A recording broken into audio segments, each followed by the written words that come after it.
I'm gonna walk you through how to set up and use my laundry setup that I use in an apartment. This washer is an RCA 2 cubic feet portable washer, sold from Walmart. I'll post the link where you can find these. And I will tell you about the dryer when I get to it. But the first thing I do is basically roll it out. It's on a dolly and a drip pan.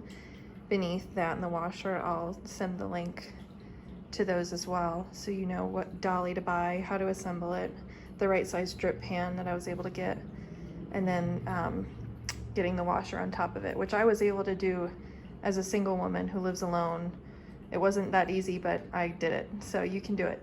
So I have a few things that I learned from other people, thank you YouTube community, that were really helpful to know when you set this up, and some things I've discovered too from using it. So first of all, I have one of these just from the grocery store. It's a little strainer, and you can see it catches quite a lot of lint still as the drain works its way through the washing cycle. So I recommend putting something like this between your disposal or your sink if you can. And then importantly, the faucet head. So this is a male faucet head to a female aerator, and this is the way to connect it. I have another sink that's a female faucet with a male aerator, so female, and then it's open on the top and the male aerator screws in, so the screws are on the inside. This is, I'll show you, you could also use one of these, you know, jar grippers. I have a bunch of these that just get it off and on. So I'll show you what it looks like here. And this is what you'll want. Screws on the outside just like this, not screws on the inside for the connector piece that they send. I imagine you can buy an adapter piece. I haven't done that yet, but that's what it looks like. So just pop the aerator off, and then this is the piece that they'll give you to connect to your faucet. It's got a little washer in it. It's been great, super easy to use. And then you can use a wrench or just a grip pad like I have to really get it nice and tight and snug. And I kind of position this, so I'll see if I can do this with one hand. But here is basically the hose. They give you two in case you have a way to connect two for hot and cold water.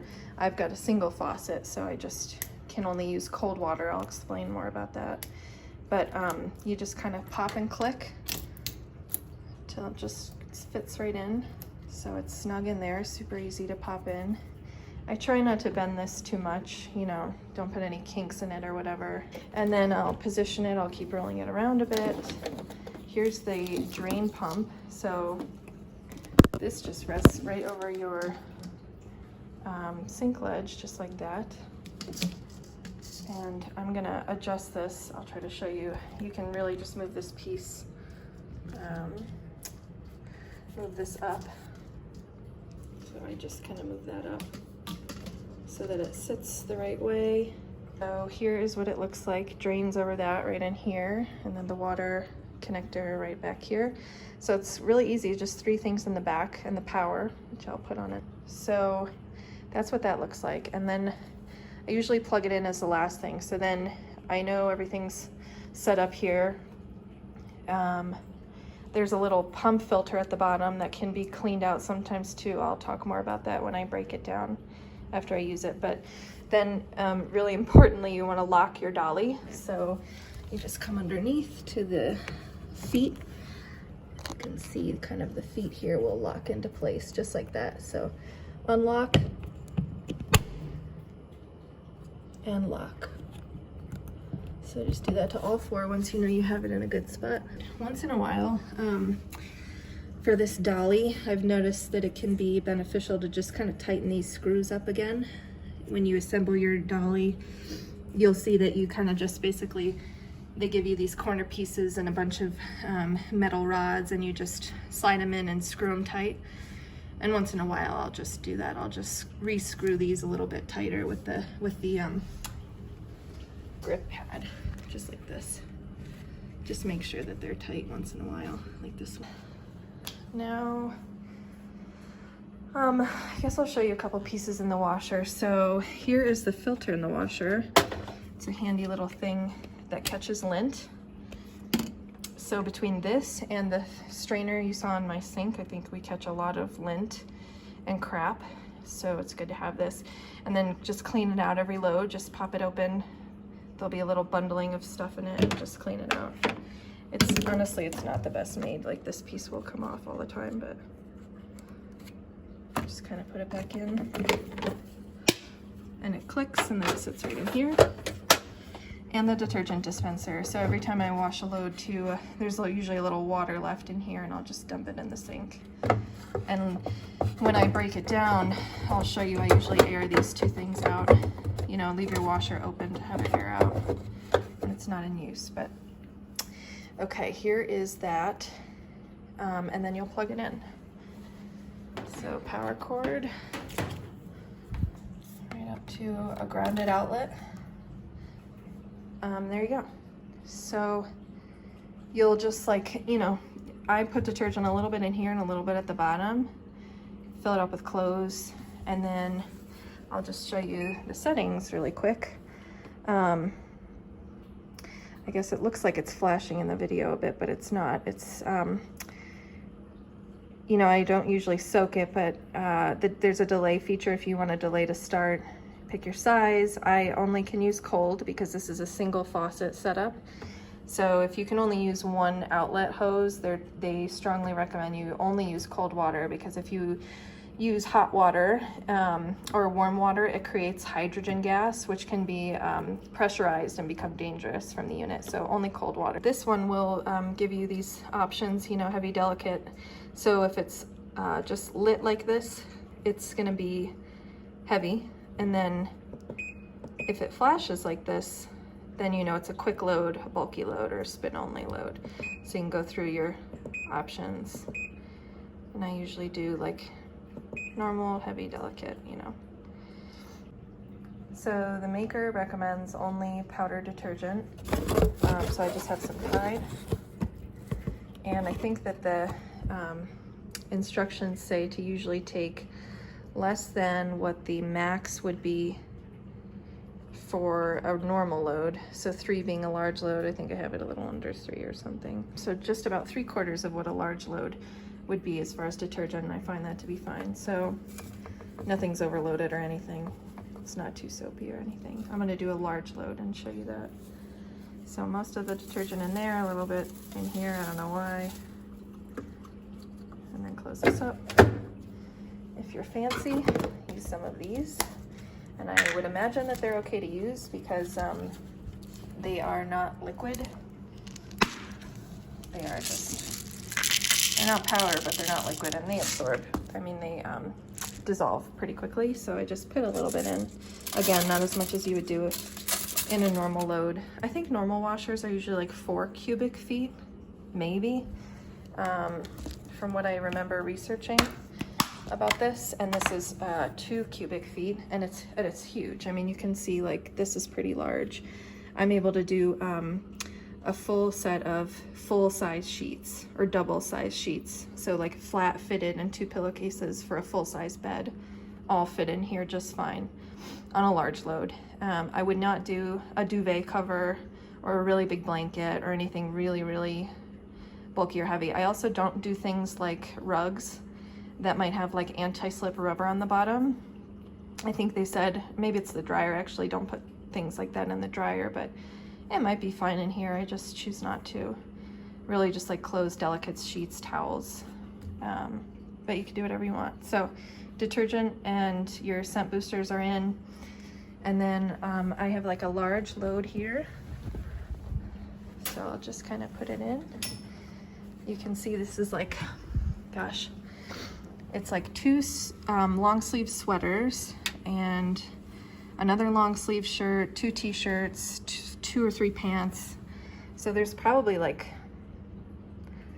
oh, I don't know, maybe 7 or 8 things in here actually, t-shirts and bigger, bulkier things, and they fit just fine.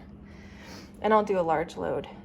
Don't ever fill it more than 3/4 of the way full, I think it says, which is like standard knowledge, I believe, for washers. You know, don't overload it. But here's everything. So it's got a nice feature where if you forget something and you've already started your load, you can pause it and open the washer, or if you want to just like untangle something in the middle of a load, you can just pause it, open it up, and it'll stop. And then it won't run when the door is open, so it'll give you a little error message like close the door. So it's a really nice feature. So I've got a large load, always do cold water, and then heavy on cold water is more like 45 minutes. These are heavy enough. Honestly, I don't find a huge difference between these three, you know, spin cycle and all that, aggressiveness of the spin or anything, so I don't think it matters too much. So I always do a little check. Large load, cold water, heavy setting, nothing else here. Okay, and then I do like a mental check in my head. Are the feet locked? Is the drain filter clean? I'll explain that later. You do it once a month. It is. Is the power on? Is the drain pump connected? And is the water good to go? And I just do that every time. And then press start, and then pretty much turn it on full speed. So I'll try to show you this kind of quickly. Large, cold, heavy load. Run a little bit, and then start, and then full stream. So you keep it on full, you know, full power with the cold water the whole time. You can hear it kind of running through. I'll show you what it looks like. There goes the load. So I will show you how to break it down and all that good stuff later. Just showing you the agitation. Does a really good job, lots of soap. It's a really great machine, and this is just started, so it's just on the wash cycle. I'll try to show you the spin as well. It's a little noisy, but it hasn't been an issue, and somebody else on YouTube said that they even checked with their downstairs neighbors, and their neighbors downstairs just said that it sounded like a vacuum sometimes. And I haven't, you know, I haven't heard anything like that. It's definitely quiet enough to have in the house. Maybe not if you're on a call, like a Zoom call, you might not want this on, but it's pretty quiet, and it does not rock. It shouldn't rock a lot. It stays really safe and secure. So that's what it looks like. So just showing you another part of the cycle. This is on the rinse part. So you can see how the drain pump is just pumping out water, and the strainer's catching it really well. Doesn't really move.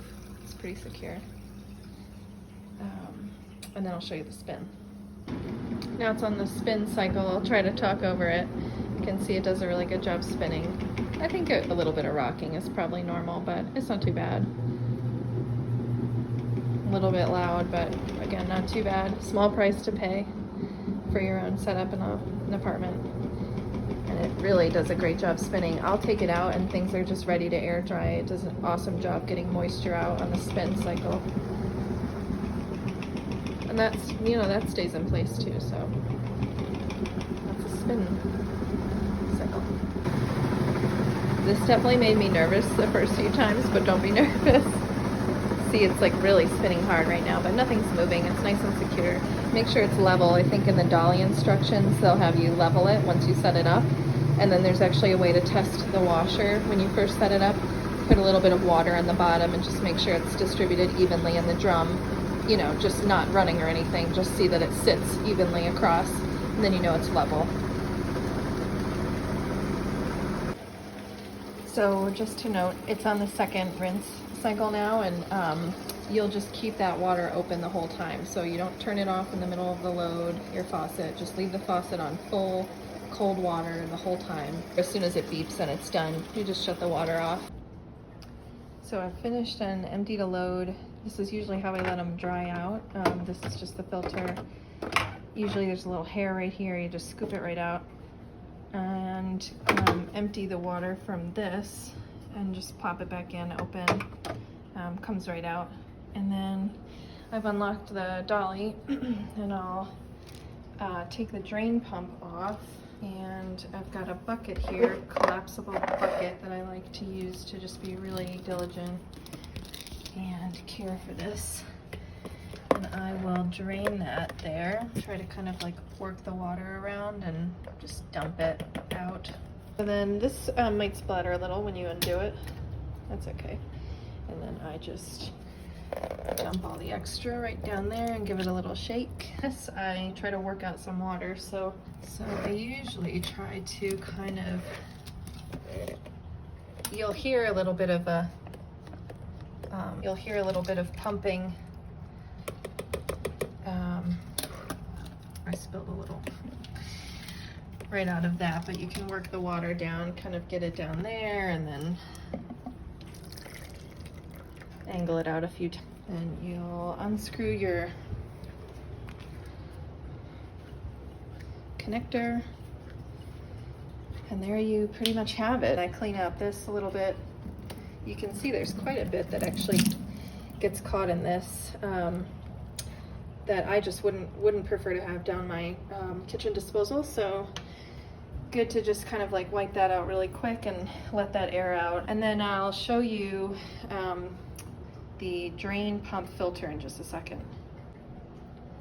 And just to quickly orient to the back of this, they give you a screw if you're going to only use cold water, so that is covering the hot. Here's my cold inlet. I've got a hanger for the drain pump and the electric cord. This is just the back of the washer. The drain pump's right down there, in case you're wondering. Drain pump filter. And here is the drain pump filter that I think the manual says you should try to do this once a month. So it's really easy to just unscrew, but first I put some paper towel and a towel down because there's a fair amount of water that actually comes out of this when you do this. So I've got this tucked in as best I can, kind of between this drip pan and the washer, drip pan dolly. So just pop this open really quick and see if I can catch most of this water and show you what it looks like, how to clean it. Pretty easy stuff. So quite a bit of water. Mine stays pretty clean, luckily. So there's a little bit of hair around it, but this is the piece they advise you to rinse out. And then I usually just take a paper towel and kind of wipe in here a little bit if there's anything in there, and simply screw it back in. About once a month, just check this. Probably could even let it go longer, but that is the drain pump filter.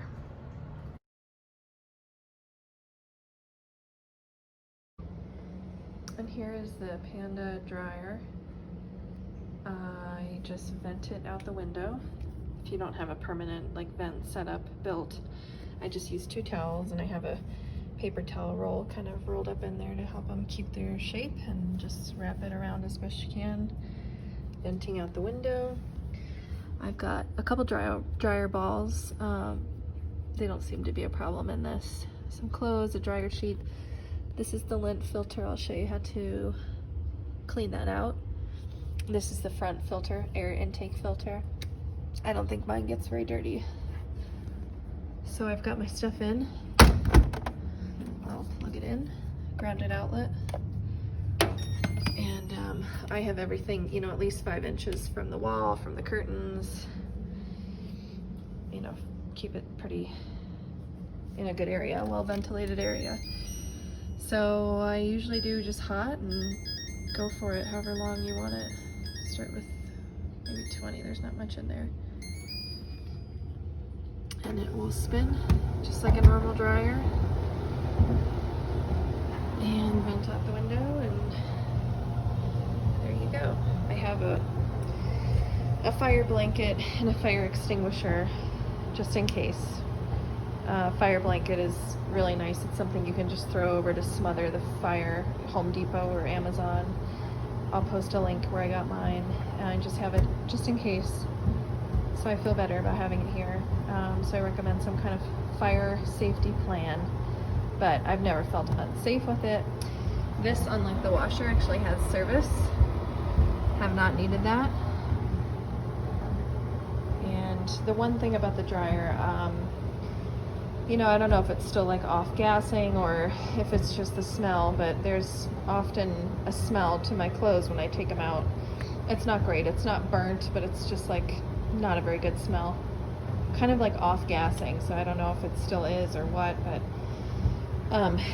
I would notice it and then just hang my clothes for a little while to let it air out after they're dry. And I try to store it with the door open.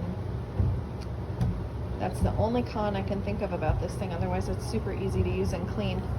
This is the area I try to keep dust free. And you can just pop this off and just kind of check the inside, make sure there's no gunk once a month or so, and take care of it. It works really well though. So that's the Panda Dryer. So I'll just show you how to clean out the lint filter once you're done. I'll just unplug it there. So this thing, and I wanted to mention too, this looks are deceiving. I know it doesn't look that big, but this fits a ton of clothes.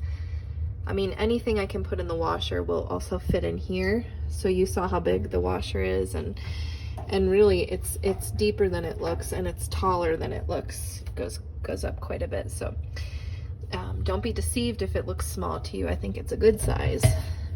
Both are 2 cubic feet, I want to say. So that just comes right off. You just kind of twist and turn it right off. And I'll bring it over to the garbage.